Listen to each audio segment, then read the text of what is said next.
Good morning friends. तो friends, अभी तक हम लोगों ने ओवरहेड्स की एलोकेशन, डिस्ट्रीब्यूशन एंड रीडिस्ट्रीब्यूशन सीखा था। अब हम समझते हैं method of absorbing overhead to various products. Friends, ये आप लोगों ने कर रखा है कॉन्सेप्ट, बचपन में कर रखा है जब आपने कॉस्ट शीट पढ़ी थी, बट अब इसको थोड़ा डिटेल में हम कॉन्सेप्ट को समझते हैं। ओवरहेड्स को हम वेरियस तरीके से हम एब्जॉर्ब कर सकते हैं। चलिए, जिसमें से जो कॉमन तरीके हैं वो ये हैं। नंबर है परसेंटेज ऑफ डायरेक्ट मटेरियल, जैसे जो पॉपुलर मेथड्स हैं। सो मेथड फॉर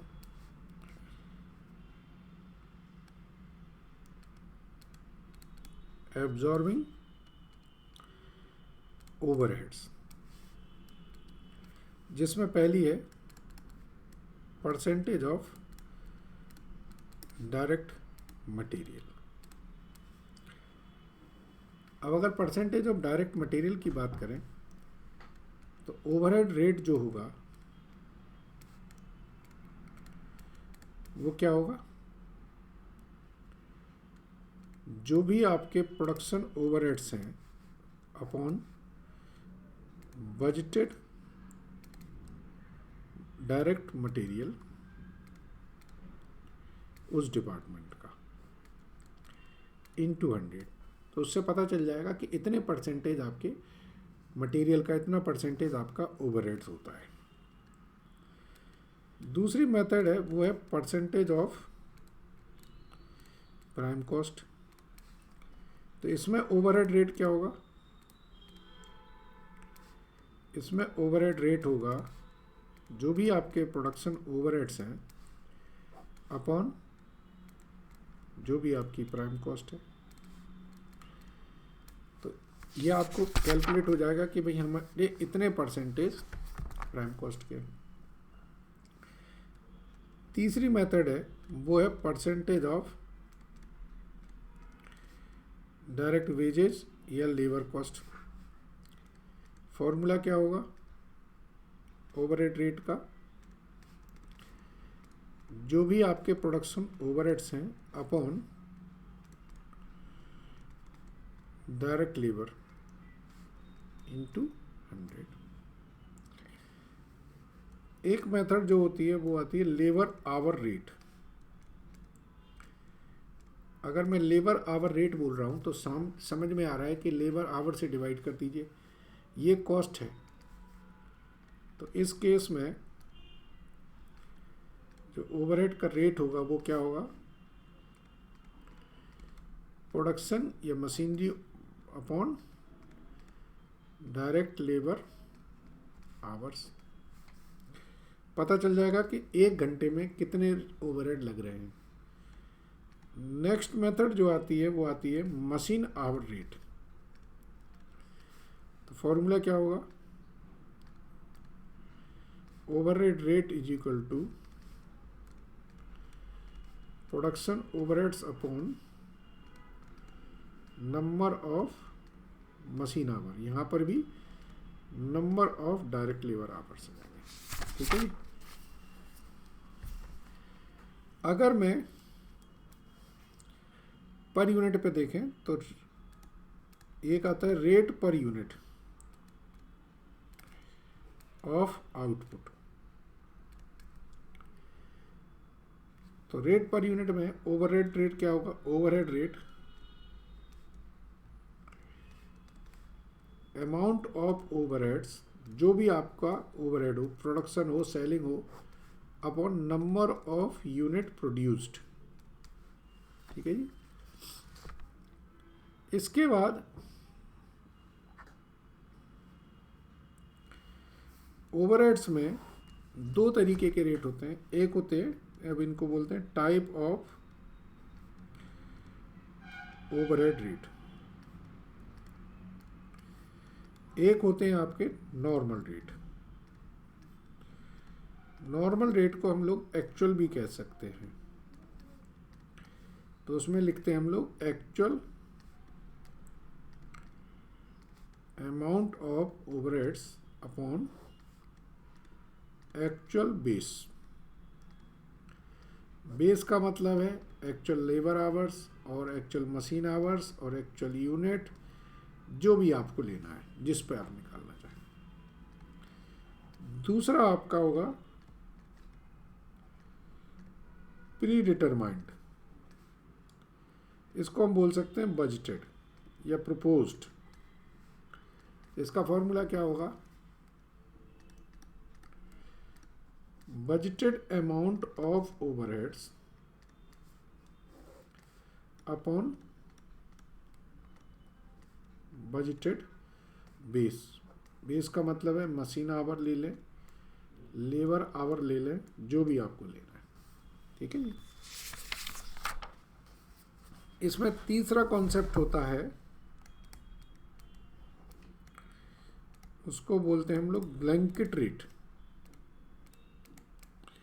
ब्लैंकेट रेट का मतलब है आपने सबके लिए एक सा लगा देना है। तो इसका आ जाएगा आपका जो भी टोटल ओवरहेड्स हैं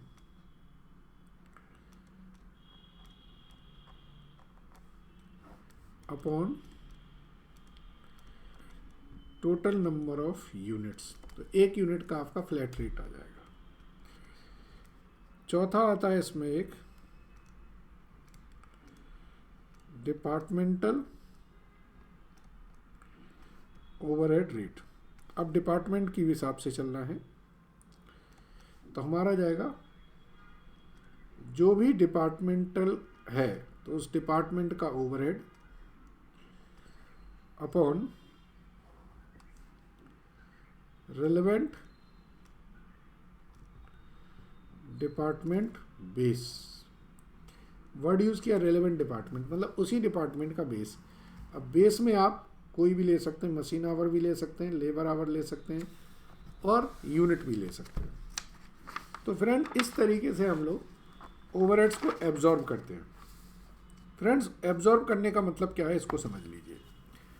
एब्जॉर्ब करने का मतलब है जो ओवरहेड्स हैं उनको पर यूनिट पर एब्जॉर्ब करोगे ना, कि एक यूनिट पर, जैसे कॉस्ट शीट आप बनाते हो तो कॉस्ट शीट में आप लिखते हैं डायरेक्ट मटेरियल, डायरेक्ट लेबर, ये लिखते हो ना।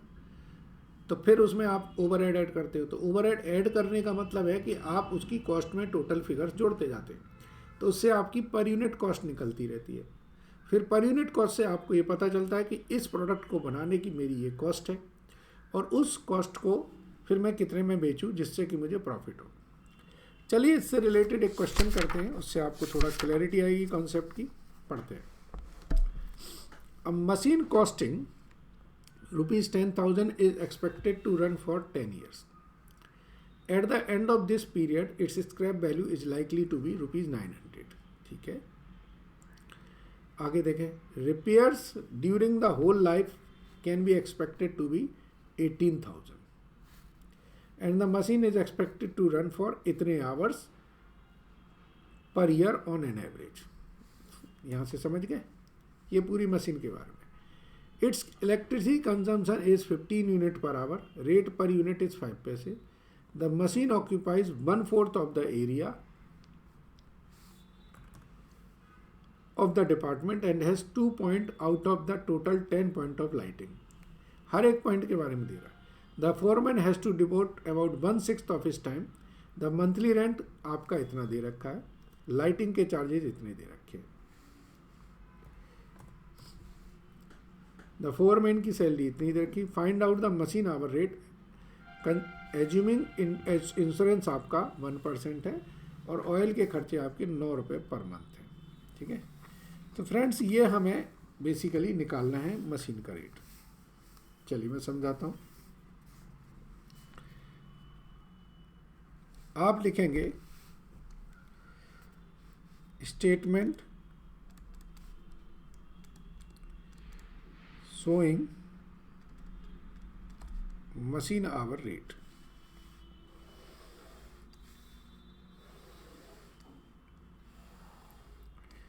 देखिए क्वेश्चन में दिया है कि रेंट जो है वो हमारा कितना है,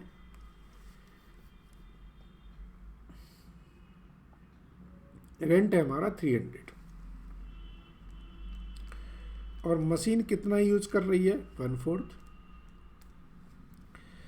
इसी तरीके से जो लाइटिंग है वो कितनी है हमारी, लाइटिंग का खर्चा हमारा 80 रुपये का है पर मंथ, और मशीन पे 2 पॉइंट लगे हैं, इसका मतलब है 16 रुपये की लाइट ले रही है। फोरमैन की सैलरी जो है वो 960 रुपीज़ है, और वो 1/6 टाइम इस पर स्पेंड कर रहा है। ठीक है जी। इसके बाद जो सन्ड्री एक्सपेंसेस हैं ऑयल वगैरह के, वो उन्होंने बोला कि 9 रुपये के हैं, यही है। इंश्योरेंस इन्होंने बताया है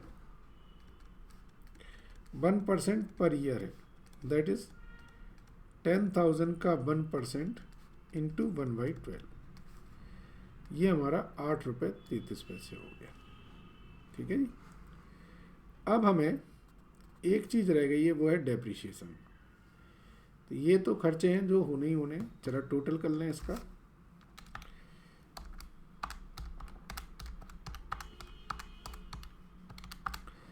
इनका टोटल आ रहा है 268.33। क्लियर है ना। अब हम लेते हैं डेप्रिशिएशन। मशीन की कॉस्ट है 10,000, 900 उसकी स्क्रैप वैल्यू है, और उसकी जो लाइफ है वो 4380 आवर्स है। ठीक है जी। नहीं, कितने साल है लाइफ उसकी, 10 साल है। ये तो आवर्स, तो ये आ गई हमारी 910 रुपये per annum. Number of hours per year वो हमारे हैं 4380। सो डेप्रीसिएशन पर आवर अगर निकाला जाए तो वो कितना आ रहा है हमारा, 910/4380। So that comes to how much, 0.208। ठीक है जी। ये हमारे जो खर्चे थे ये 1 महीने के थे। ठीक है ना। Number of machine hour per month वो कितना आएगा हमारा, 4380 divided by 12। So that comes to 365 hours. ठीक है जी।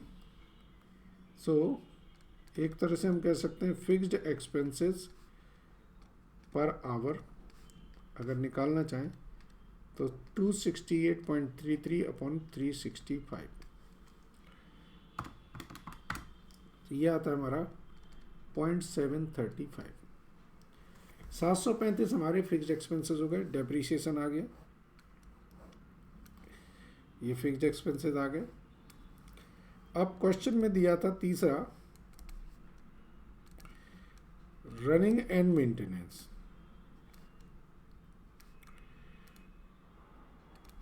दिया था ना, वो कितना दिया था, पूरी लाइफ का दिया था 18,000। So for whole life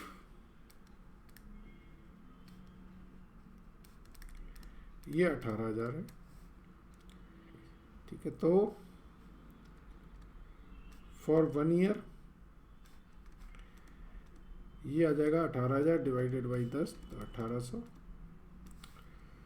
for 1 hours ये आ जाएगा 1800 divided by 4380। So this will be 0.411। ठीक है जी। अब हमारी रेंट फिक्स्ड एक्सपेंसेस हो गए, डेप्रीशिएशन हो गए। अब एक चीज़ और बची है, वो है इलेक्ट्रिसिटी। इलेक्ट्रिसिटी में देखिए क्या लिखा है, इलेक्ट्रिसिटी में लिखा है 15 यूनिट कंज्यूम करती है पर आवर्स। तो इलेक्ट्रिसिटी में आएगा 15 यूनिट और 1 यूनिट 5 पैसे की है, तो ये आ गया 750। इस सब का टोटल करें तो ये आ जाएगा 2.104, दैट इज मशीन आवर,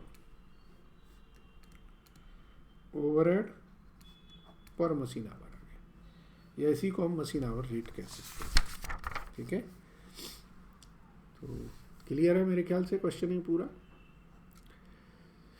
चलिए अब हम देखेंगे अगला कॉन्सेप्ट, इसके बाद वो होगा अंडर एंड ओवर एब्जॉर्प्शन का, उसको भी करेंगे। Thank you.